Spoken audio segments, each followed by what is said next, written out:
കേരളത്തിൽ മണൽ വാരാത്തതാണ് ഈ പ്രളയത്തിന് കാരണം എന്നൊരു ഡയലോഗ് കറങ്ങുന്നുണ്ട്. മണലും പുഴയുമായി എന്താണ് ബന്ധം?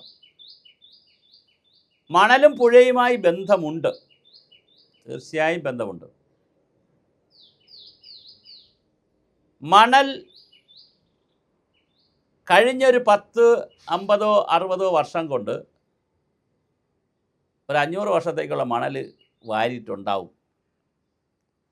മണൽ ഒരുപാട് വാരിയാൽ സംഭവിക്കാൻ പോകുന്ന പ്രശ്നം, മണൽ മാത്രമല്ല ആളുകൾ വാരുന്നത്, നദിയുടെ തീരം ഇടിച്ച് മണൽ പോലെയുള്ള പൂഴി മണ്ണും കൂടി വെട്ടിയെടുക്കും. ധാരാളം നമ്മൾ കണ്ടതാണ്.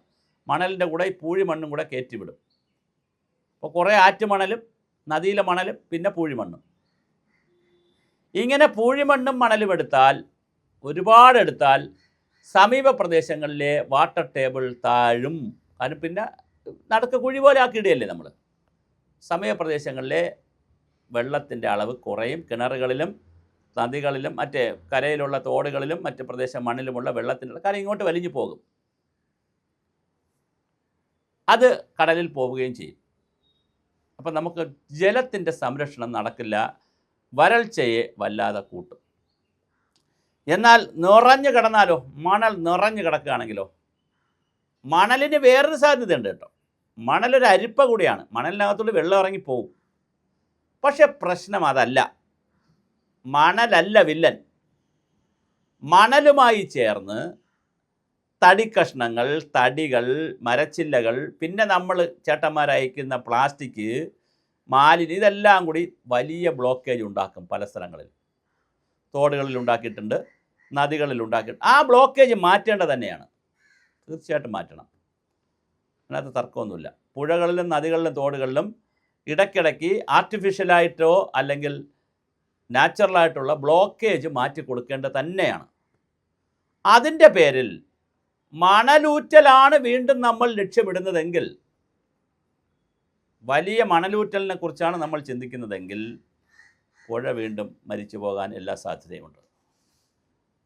നമ്മുടെ പ്രശ്നം എന്താണ്? വളരെ സിമ്പിളാണ്, വെരി സിമ്പിളാണ്.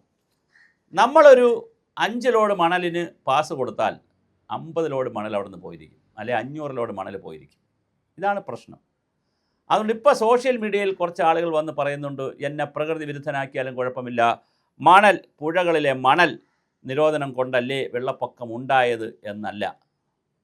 അല്ല, മണൽ നിരോധനത്തെക്കാൾ ഉപരി തോടുകളിലെയും പുഴകളിലെയും മാലിന്യം നിറഞ്ഞതാണ്. മണൽ ഒരു മാലിന്യമല്ല. മണൽ കൂനകൾ നദികൾ ബാലൻസ് ചെയ്തോളും. എന്നാൽ നമുക്ക് ആവശ്യത്തിന് മണൽ എടുക്കണ്ടേ? തീർച്ചയായും എടുക്കണം. പക്ഷേ ഡാമുകളിൽ മണലിന് പകരം ഒരുപാട് സിൽറ്റ് അടിഞ്ഞിട്ടുണ്ട്, ചെളി അടിഞ്ഞിട്ടുണ്ട്. എല്ലാ ഡാമുകളിലും കാണും. അത് എടുത്ത് മാറ്റേണ്ടത് തന്നെയാണ്. പുഴകളിൽ ചെളി അടിയാൻ സാധ്യതയില്ല, മണലാണ് കാണുന്നത്.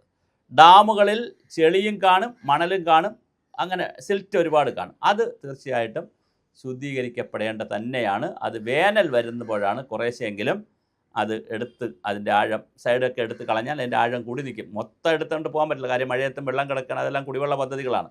അതുകൊണ്ട് നമുക്ക് അങ്ങനെ കംപ്ലീറ്റ് മണലും എടുത്തുകൊണ്ട് പോകാനൊന്നും പറ്റത്തില്ല. പക്ഷേ അതേസമയം നമുക്ക് കുറച്ചൊക്കെ അതിൻ്റെ സൈഡൊക്കെ ക്ലിയർ ചെയ്ത് കുറേയൊക്കെ നമുക്ക് സിൽറ്റ് മാറ്റി കൊടുക്കാൻ പറ്റും. ഡാമുകളിൽ അത് മാറ്റി കൊടുക്കേണ്ടതുമാണ്. പുഴകളിൽ മണലിനെ സംബന്ധിച്ച് ഒരു സാൻഡ് ഓഡിറ്റ് നടക്കണം. റവന്യൂ വകുപ്പ് ഇത് കുറേ സാൻഡ് ഓഡിറ്റും അതും ഇതൊക്കെ ചെയ്തു വച്ചിട്ടുണ്ട്. നമുക്ക് 2 കാര്യങ്ങളെ അറിയാവൂ. മലയാളിയുടെ ഏറ്റവും വലിയ കുഴപ്പമാണ്, ഒന്നുകിൽ പട്ടിണി കിടക്കും അല്ലെങ്കിൽ കുഴിമന്തി അടിക്കും. ഇത് രണ്ടിനിടയ്ക്കുള്ള സാധനം നമുക്ക് അറിഞ്ഞുകൂടാ. എന്ന് പറഞ്ഞാൽ അതിൻ്റെ അർത്ഥം, ഒന്നുകിൽ നമ്മൾ പുഴയൊന്നും തൊടരുത്, ഒരു മണലും വാരരുത്, തൊടൂല, അല്ലെങ്കിൽ നമ്മൾ ചൂട് മുടിക്കുന്ന പോലെ വാരും. അതിൻ്റെ ഒരു മിഡിൽ പാത്ത് ഉണ്ടല്ലോ. നമുക്കൊരു പുഴയുടെ ആവാസ വ്യവസ്ഥ നിലനിർത്തി, അതിൻ്റെ ജൈവാവസ്ഥ നിലനിർത്തി, ഒഴുകാനുള്ള അവസ്ഥ നിലനിർത്തി, മിനിമം ഫ്ലോ നിലനിർത്തി നമുക്ക് എടുക്കാം മണൽ. പക്ഷെ അത് ശാസ്ത്രീയമായി നിർണ്ണയിക്കപ്പെടണ്ടേ? അത് നിർണ്ണയിക്കപ്പെടാനുള്ള സംവിധാനവും അത് മോണിറ്റർ ചെയ്യാനുള്ള സംവിധാനവും നമ്മൾ നോക്കണ്ടേ? ഇതില്ലാതെ പുഴയിൽ മണലെടുക്കുന്നതാണ് ഇവിടുത്തെ എല്ലാത്തിൻ്റെയും കുഴപ്പമെന്ന് പറയുന്ന പരിസ്ഥിതിവാദവും പുഴയിൽ മണൽ കിടക്കുന്നതാണ് സകല പ്രളയത്തിനും കുഴപ്പമെന്ന് പറയുന്ന മറ്റൊരു തരം വാദവും നമുക്ക് അംഗീകരിക്കാൻ പറ്റില്ല.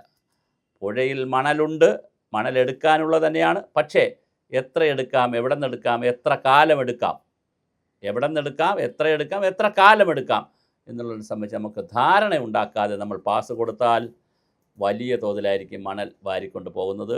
അപ്പോൾ അത് അങ്ങനെ വലിയ തോതിൽ വാരിയാൽ സമീപ പ്രദേശത്തെ വെള്ളത്തിനും കിണറ്റിനുമൊക്കെ വലിയ പരിക്ക് പറ്റും. അപ്പോൾ ഇത് വളരെ ബാലൻസ്ഡ് ചെയ്യേണ്ട ഒരു പരിപാടിയാണ് ഈ മണൽ വാരൽ എന്ന് പറയുന്നത്.